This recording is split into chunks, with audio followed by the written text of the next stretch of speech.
अरे उगी गईले चांदावा भरमी गईले अखिया बैठा दुल्हा फूलावा के सेज। अरे उगी गईले चांदावा भरमी गईले अखिया बैठा दुल्हा फूलावा के सेज।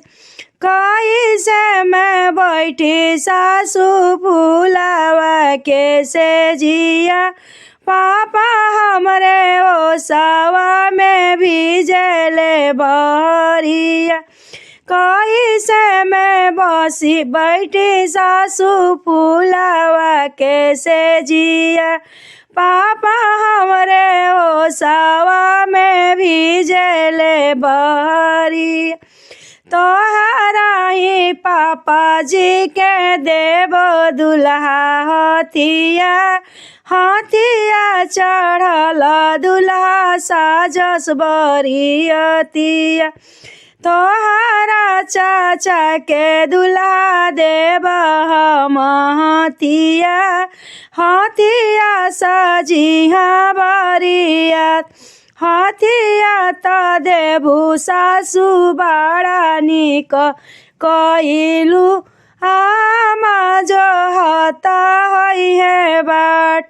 हथिया देहबू सासू बड़ा निक करबी आमा जो हता हई है बाट। आजू के रतिया सासू छोड़ी हमें देहूँ जाए देहूँ पापा जी के देश। जाए देहूँ या पानाही देश हमहूँ जाइब सासू या पाना नगरिया साजब उत्तम बरियत। पापा हमरे सजिहन हथिया से घोड़ावा भैया हमरे घोड़ावा हजार। बाबा हमरे सजिहन हथिया से घोड़ावा भैया सजिहा घोड़ावा हजार। जीजा हमरे सजिहन नायक हथिया जीजा हमरे सजिहन डोलिया कहरिया लेके हम अइबो बरियत। लेके हम अइबो बरियत।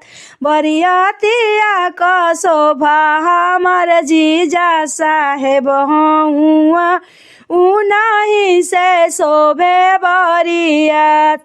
उनही से शोभे बरियत। उगी गैया जोरिया हो अखिया भरमले बसा दुल्हा के रात। उगी गैया जोरिया भरमी गईले अखिया बैठा दुल्हा फूलावा के सेज। बैठा दुल्हा फूलावा के सेज।